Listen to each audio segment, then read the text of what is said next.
Good morning, everyone.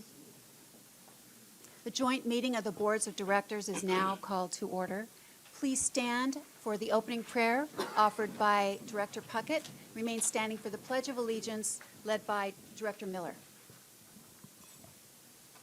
Our most precious Heavenly Father, we thank you for another beautiful day here in Southern California. Thank you that we get to live in this beautiful part of the country. Pray that you'll be with our riders, be with us as we make decisions that affect our consumers. We just ask these favors in thy name. Amen. Amen. Face the flag and repeat after me. I Pledge allegiance to the flag of the United States of America and to the republic for which it stands, one nation, under God, indivisible, with liberty and justice for all. Ms. Ochoa, roll call, please. Chair Caruth, Here. Vice Chair Miniger, Present. Director Munsing, Director Piotr, Here. Director Swartz, Director Mueller, Director Beal, Here. Director Puckett, Director Ward, Here. Director Moreno, Here. Alternate Connors, Alternate Gardner, Chair Sachs, Vice Chair Shea, Yes. Director Bartlett. Here. We have a quorum for San Joaquin, and we're missing one for Foothill. Okay, thank you, Ms. Ochoa.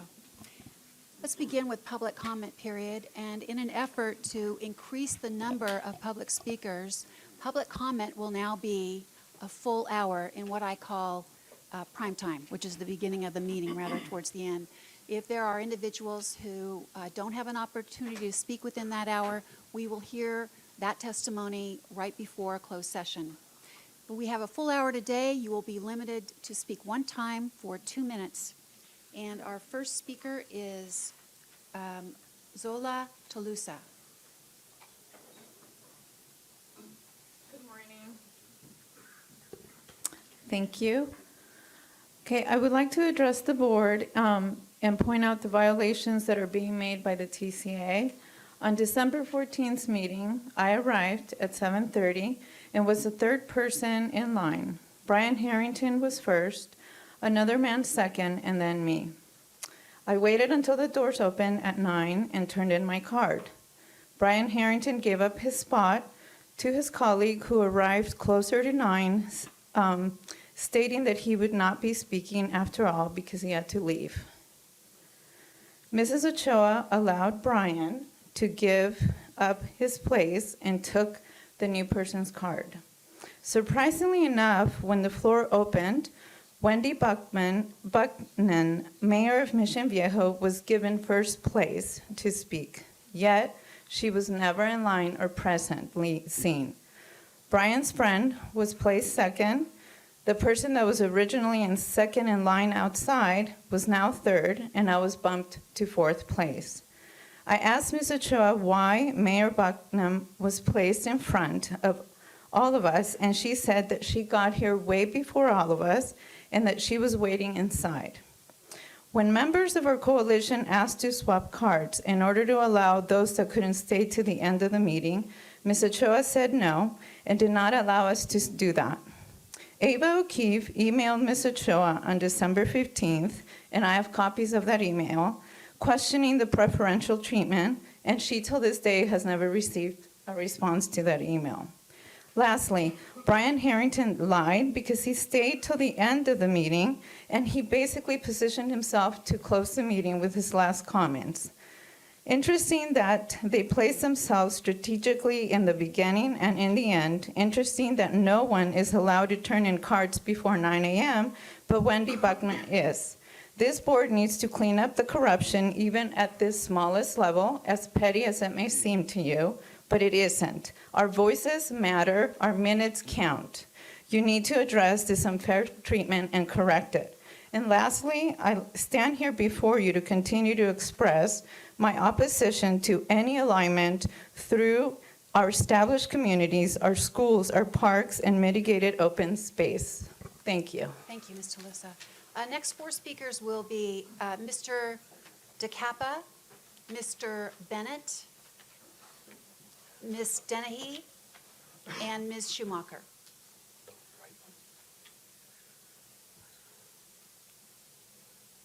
Good morning. My name is Paul DeCapua, and I would like to call your attention to some information about options 9 and 18, also known as the Beltway, that are contained in the Smith-Johnson survey and the LSA Fair Peers Report. On page 7 of the Smith-Johnson survey, they state that 9 and 18 would do nothing to relieve traffic on I-5 and would require the use of eminent domain to take many homes and businesses.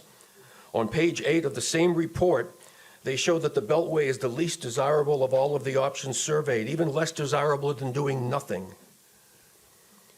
On page 13 of the LSA report, they show that 9 and 18 would provide only minor benefit in reducing the daily vehicle hours of delay on I-5.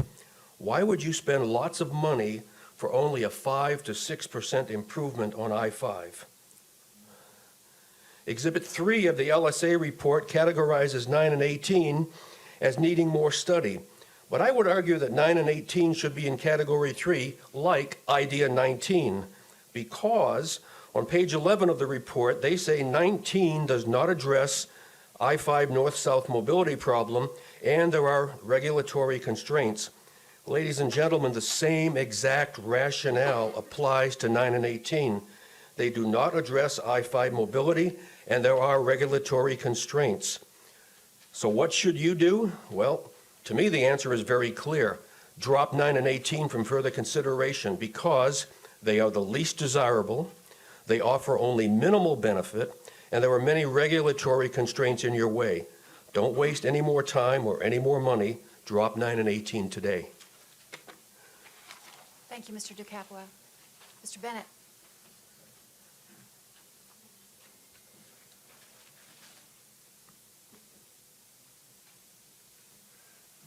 I'm an attorney. I'm one of the few that are not suing you.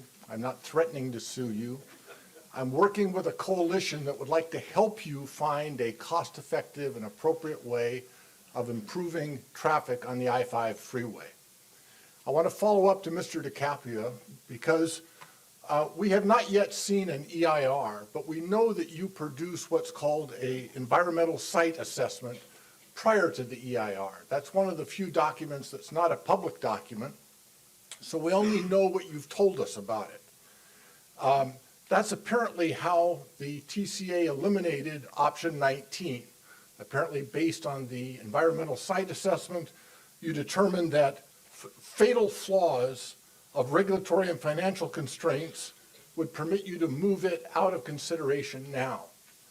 You may recall that when I was here last at your last meeting, I focused on the fatal flaws with 9 and 18. I provided you a comprehensive report that we provided not only to you, but to the U.S. Fish and Wildlife. Nobody has disputed any of the facts that we've put into this report to date.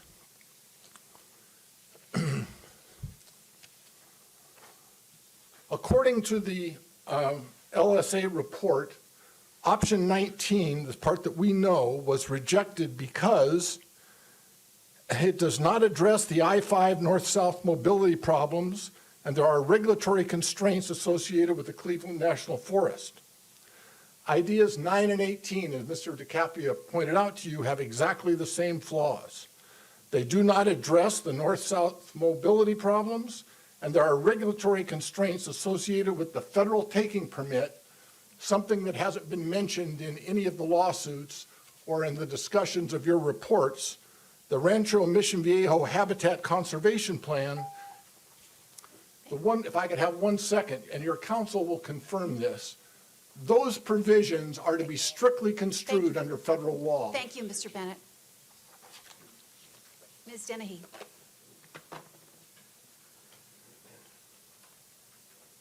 Good morning. Today I'd like to discuss Rancho Mission Viejo traffic along with the 2017 OCTA traffic volume map. As part of the approval process, Rancho Mission Viejo developers submitted a detailed traffic plan. This included Antonio Parkway, La Plata, and soon-to-be completed Los Patrones. These arterials will provide significant north-south I-5 traffic relief, a stated TCA goal. Regarding traffic volume, The average daily traffic volume near San Clemente is 180,000 cars. As you move north to Mission Viejo toward work centers, the amount of cars doubles to 300,050. Also notice that SR 73 is underutilized, siphoning off only 60,000 cars from I-5. In Rancho Santa Margarita, you see volume on the northbound 241 of only 45,000 cars, yet the arterials carry double that amount, 90,000. Most surprisingly, between Rancho Santa Margarita and Oso Parkway, the 241 carries only 8,000 cars daily. And so I ask, why isn't the primary mobility solution targeted at widening I-5 and Mission Viejo? Why are the existing 73 and 241 toll roads so underutilized? Are toll road fees too high, or are the roads not a viable alternative to work centers? In conclusion, options 9 and 18, an east-west route connecting low-volume SR 73 to the 241 makes little sense and does not provide north-south traffic relief. The factors causing the underutilization of existing toll roads must first be addressed before building any more. Lastly, the RMV traffic plan, along with the widening of Ortega Highway, will continue to significantly mitigate future RMV traffic, reduce I-5 volume, and provide alternate emergency routes if needed. Thank you. Ms. Thank you. Schumacher.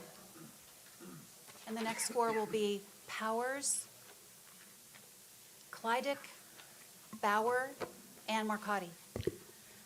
Hi, good morning, directors. Thank you for having us here this morning. I just want to give to Martha, the petitions were up to 13,667 signatures that are against the proposed routes, all of them, and also encouraging the board to abolish the TCA.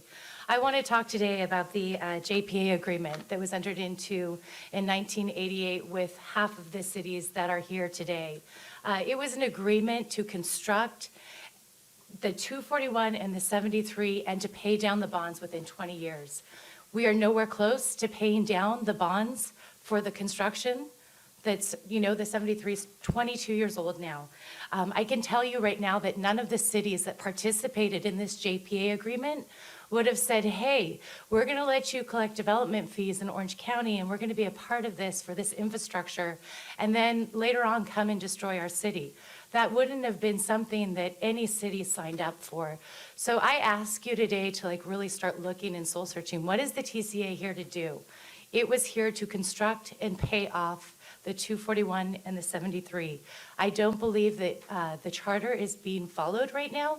This discussion of managed lanes, there's nothing in there discussing managed lanes. There's nothing in there talking about huge amounts that are being paid for the patents and the intellectual property that has been going on here recently. These things are outside of your charter, outside of your scope, and I would ask you, would you sign up to be part of an agreement that was going to come back and destroy a 90-year-old historic city later on down the road? I think that right there in itself just, should show you guys how off course the TCA is right now, not only with paying down the bonds, but with sticking to the charter and the initial goal. We are getting the short end of the stick as taxpayers right now, and we're really frustrated with it. So I urge the directors, I would love to see on the next agenda item a Ms. calendared Schumacher. vote to see if you should be abolished. Ms. if Powers? the cities can get out. Good morning. I am here today to express my concerns over the continued inclusion of options 9 and 18, the Beltway, for further study by the TCA to construct additional toll roads through South Orange County. Furthermore, I urge you to oppose moving options 9 and 18 to the environmental impact report, environmental impact statement phase of the process, and eliminate them immediately from further consideration. These two options are ill-conceived and have been evaluated many times before yielding minimal improvements to local traffic conditions. The entire purpose of the latest infrastructure projects is to improve regional mobility in South Orange County. Options 9 and 18 run east to west. These are the list of reasons why it should be removed and should not advance to the EIR-EIS phase. It's an east-west route that does not alleviate north-south traffic improvement on the I-5, improve regional mobility. Secondly, the route is redundant. There are other east-west routes, 133 Oso, Crown Valley, Ortega. Requires the extensive use of eminent domain, requires a massive flyover connector at the 73 to the option 9, presents significant engineering challenges, and would significantly impact several neighborhoods in Laguna Niguel, Mission Viejo, Rancho Mission Viejo, Ladera Ranch, San Juan Capistrano. It would destroy the quality of life and diminish property values to tens and thousands of residents. Nextly, the proposed corridor traverses ecologically sensitive land. Fred talked about the federal take permit. Nextly, the land is geographically unstable. Nextly, the proposed route crosses the San Diego Gas Electric transmission line. It also would sit right on top of a petroleum pipeline. And lastly, based on the merit, it would be difficult to successfully permit this corridor under existing federal, Ms. state, Bowers. local regulations. Thank you. And next we'll hear from Hyduk. I wasn't sure what I was going to say because there's so many things to say. There's no need. I face the I-5 every single day. It's busy Saturdays, Sundays during the summer, and that's it in San Clemente. I live there. I see it every single day from the time I get up till the time I go to bed. Are there stops? Yeah. There's a new road. It's called La Pata. It works beautifully. Have you seen the pictures of La Pata? Not too many people even know about it. So what's going to happen when we know about it? The 241, I just heard somebody say there were 8,000 cars a day on that 241. Are you kidding me? You are going to spend billions of dollars for 8,000 cars? Please do some math. That's crazy math. Billions of dollars so 8,000 people can get on a toll road in a day. Right now, you owe $2.4 billion. There are 3 million people in Orange County. Each of us sitting here and each of our children owe $800 for the current debt on the toll road. Ed's shaking his head, but I think that my figure is correct on $2.4 billion. Yes. Are there bonds? Yes. The bond rating Standard & Poor's says on their report, yes, you're doing okay. It's a great economy, right? People are paying to pay the toll road. What happens when people aren't paying to pay that toll road? What happens when the building stops? Anybody lived here more than 10 years? We know the building stops. What are you going to do? We don't know. Please stop talking about this. Stop it, Oso. Just stop. Stop. $2.4 billion, 8,000 cars. Remember that. Take the $800 and maybe buy yourself something. Bye. Mr. Bauer. Chair, can I please say something real quick? Yes. Mr. Rubin. Before Mr. Bauer speaks, there are certain statements and images in his presentation suggesting that certain individuals identified are escorts. TCA has not researched or confirmed the accuracy of the presentation or the content, suggestions, and statements that are made in the presentation. TCA welcomes the comments of concerned citizens, but takes no responsibility for the statements, opinions, or presentations made by those citizens. So, Your Honor. Thank you, Mr. Rubin. Mr. Bauer. Good morning. I had no idea I was in for this. What you see there is what we're up against. There's a person, Maria Betancourt, who is pro-toll road. When you dig deeper into this person's persona, you find out that her friends are models and that her images come from Latin dating sites. Her kids are Pinterest kids. That's not a fake person. That's a real person. His name is Brian Harrington. He's a millennial from Anapolitico from Oceanside. And he's a real person. You can tell because Lucy Dunn follows him. I don't know if that traffic relief now is real or fake, but this is what we're up against. We have real facts and figures here. This is what we're up against. This is some of his handiwork. He makes fun of San Clemente residents. He makes fun of our city council.